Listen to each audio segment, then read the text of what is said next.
Hi, I'm Katie Brennan and this is my presentation on the failed campaign by Victoria's Secrets. So Victoria's Secrets is a really well-known brand. They specialise in underwear and lingerie and have beauty products as well. They have 16,000 stores worldwide and they have 29 million followers on Facebook, 69 million on Instagram and 11 million on Twitter. This is something that we can increase hopefully. Their mission statement is to build a captivating customer experience, but then also to sustain growth for shareholders as well. So this is the Perfect Body campaign, and it's basically an image of perfect body with the words "the perfect body" across them. It failed because it was offensive to 99.9% of the female population who don't share this perfect body, basically. The ad actually sparked outrage and prompted backlash on Twitter with the hashtag #IamPerfect. The ad was argued that it perpetrated a low self-esteem amongst women who don't share this type, and it was promoting unhealthy and unrealistic beauty standards, basically. And over 32,000 people signed a petition on change.org to have this campaign changed. So Victoria's Secrets didn't technically apologise, they didn't technically say we're sorry for it, but they did change the wording from perfect body to a body for everybody. This is the change.org campaign to have it changed. This is a Twitter feed of people who were backlash, so you can see that Dove was showing what their idea of the perfect body is, and was quite was basically shaming Victoria's Secrets. And then there's news outlets, and then there's people who were actually protesting in stores. Basically it failed because Victoria's Secrets failed to respect their customers and were offensive to them. And the ad was targeting women's insecurities and the fact that being this perfect body meant to be unhealthy for most women. So it failed to understand this sort of issue for women. This is our SWOT analysis. So strengths from Victoria's Secrets are that they have a very well recognised brand. They're the market leader in US lingerie. They provide very high quality products and fashionable products, and they have a huge fan base through their annual fashion shows, and a lot of people look to Victoria's Secrets for fashion, basically. However, their weaknesses are that the corporate policies don't allow them to return items, but that's kind of understandable because you don't want people to return used underwear. They have limited success outside of their core business and negative sentiment as well, so these are things that we're looking to change with our campaign. Their product size is quite limited, and they have a limited number of stores internationally. So our opportunities are that the total underwear, nightwear and loungewear market is looking to grow by 19% in the next 5 years. The US Free Trade Agreement has provided Victoria's Secrets an opportunity to enter new markets across the world, and there is potential to diversify the products and the markets as well. However, the threats to Victoria's Secrets is that it's a very traditionally sexualised image, so this perfect body is quite a big issue, as our competitors are also doing much better at showing their body positivity message as well. And in the UK, we predominantly shop in department stores like Marks and Spencer's for underwear. And then we're also facing the issues with Brexit and how the economic system has been affected by that. So export and import from Britain and Europe will be affected quite a lot. And then we've also got the current issue of the coronavirus that means that people are not working as much, leading to a less disposable income currently that we need to think about as well. So this is our SOSTAC model. We've looked at our situational analysis. We will look at our objectives and then our strategy and our tactics and actions on how to work the strategy, and then our controls as well on how we can monitor how we're doing. So our objectives are, we're going to increase brand awareness and create a good corporate social responsibility, and this is something that we are going to do via the number of followers and engagement rates on social media. And then we also want to increase profit and generate sales through our email campaign. And this is something that we can look at through our open and click-through rates and conversion rates. And these two objectives relate to the mission statement through creating a exciting customer experience and then also generating profit for shareholders. So this is our new persona, who is a 25 to 35 working professional.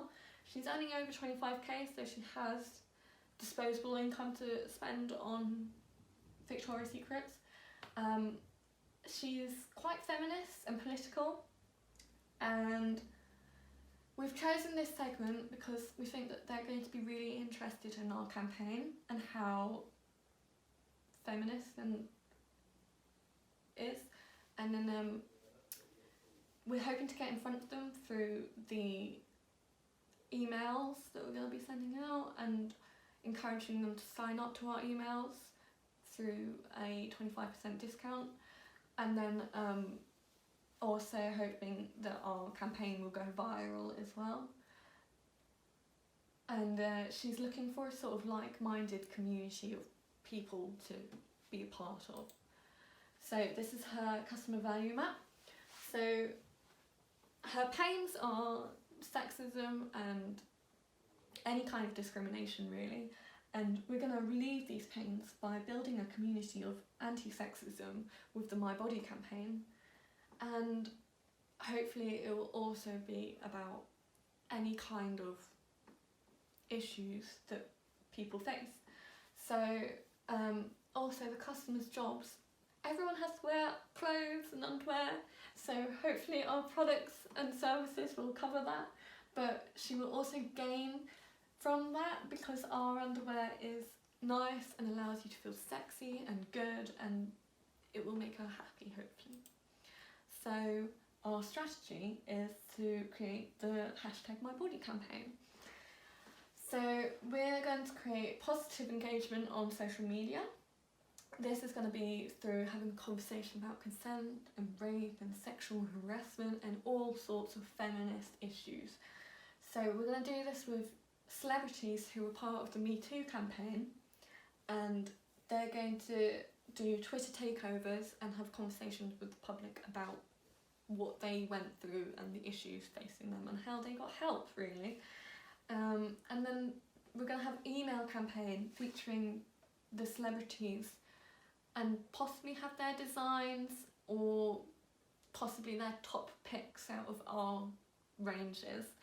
And then hopefully from that email campaign we will generate sales, and part of those sales could go to women's charities as well, and then all of this should hopefully increase our corporate social responsibility and be something that our customer persona is interested in, because they are usually on Twitter and social media and will be quite happy to help out with donating to a women's charity. So our social media strategy is we're going to be timing it to be released for International Women's Day. We're going to have a launch video with on Facebook Live, so this will have all of our celebrities, and it'll be a sort of launch party where people can join in and see what's happening. And then we'll have a pre-launch sort of campaign where we're going to have people sign up to our emails, offering them with the 25% discount, and then there'll be a sort of something's big coming on social media and Twitter and everything, and then we'll have profiles of the celebrities and a discussion with them on all the social media platforms. So our tactics are, we're going to create a video campaign. So this is going to have all of our celebrities in, and it will have the My Body hashtag on it, and then our other tactics are to create a Twitter conversation about feminism, and our email campaign as well. So the video is going to have images and videos of women saying no means no and that sort of thing.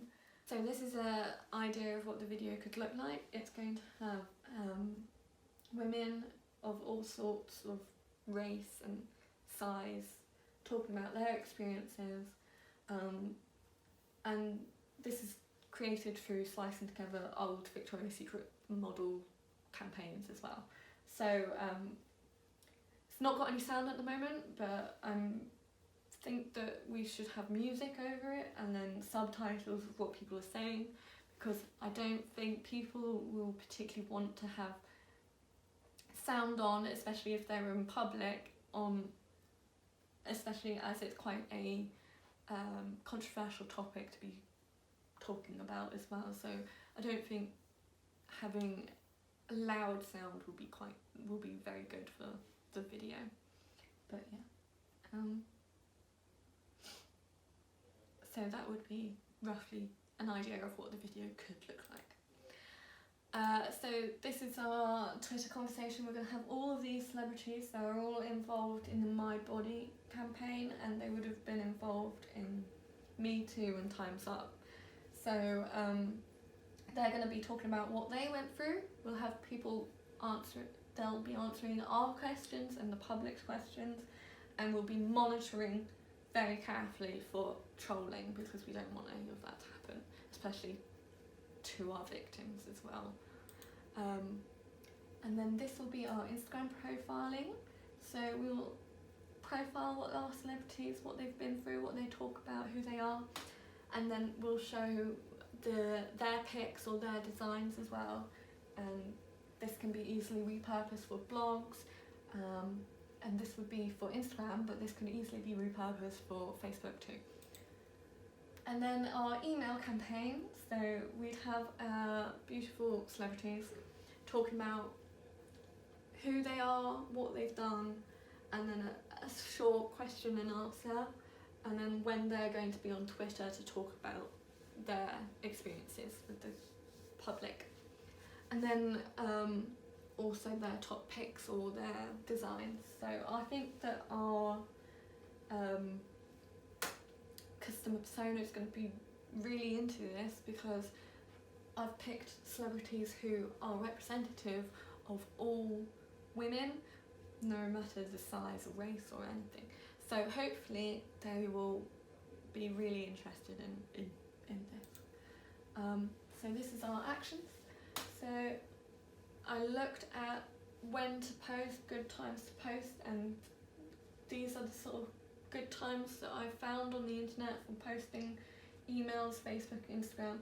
So it's all basically once people have got home from work and are ready to relax and look at their social media and things. This is based on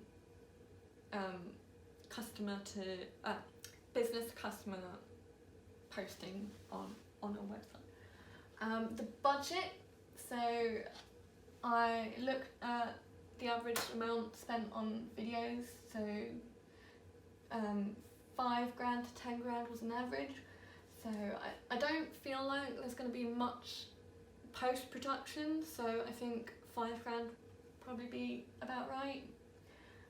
Social media costs £25 a month for Hootsuite, and then we'll have the graphics are kind of going to be repurposed from the email campaign, so that would kind of be covered in the cost of that. So the emails are on average a cost of £700 for a full campaign to 5,000 contacts, I'm not sure if that's enough contacts, but that's an average of what most people do, I think. And then we've got the celebrities. Now, the celebrities are probably where a lot of the money is going to go. So Lady Gaga was, when I looked up, she's 100,000 to £1 million. But we're going to use them for free occasions, so they'll be in the video, they'll be in the Facebook Live, and then they'll have their day of Twitter conversation. So I don't think it'll be as expensive as that, but and then hopefully we can get them to lower the price because it'll be for charity, as the sales partly going to a women's charity as well. So the total budget was this, which is quite expensive, but I think it can be lowered by hopefully getting the celebrities a lot cheaper. And then this is a brief idea of what's going to happen. It's on my Gantt chart. So we'll have the pre-launch campaigns here, our launch campaign, and then we'll have I'm going to launch with Emma Watson because she's a really well-known feminist, and I think that will get a lot of people in. And then we'll have people who know more about the issues facing women, so Tamara Burke and Oprah, and then I was thinking we could have people like Terry Crews, who shown a male perspective of what's happened in the Me Too movement. So it's not just women who are being raped or whatever, it's men too, and I think that it would be quite nice to have a menswear possibly for our persona. She could buy her boyfriend or husband something. And then we're going to have Gemma Chan and Deepika Pakdu, who will talk about what it's like for being Chinese and Indian, as well as their issues with their feminist issues as well. And then we'll also have Duffy, who is a rape and kidnap survivor. I think she would be really helpful for people to get help as well. And then we'll have big names like Lady Gaga and Rihanna, who have suffered from domestic violence and abuse, as well as we'll have Lupita Nyong'o, who is part of the Mother's Health Organisation, international organisation. So that's part of a issue about helping women in poverty, mothers in poverty in places like Africa. So yeah, I think that would be really good. And then we would wrap up with Alyssa Mayo, who is part of the Me Too movement. She's quite big and well known in that. And then we'd wrap up eventually with Natalie Portman, who is also a really well known feminist and should hopefully have the same effect as Emma Watson by really pulling in the big crowd and showing the end of our campaign. Yeah. So our controls will be through monitoring our social media for the amount of followers, and we can also check engagement rates through Hootsuite, and then our conversion rates and analytics on Google Analytics for our profits and things like that. So yeah, and here's my reference.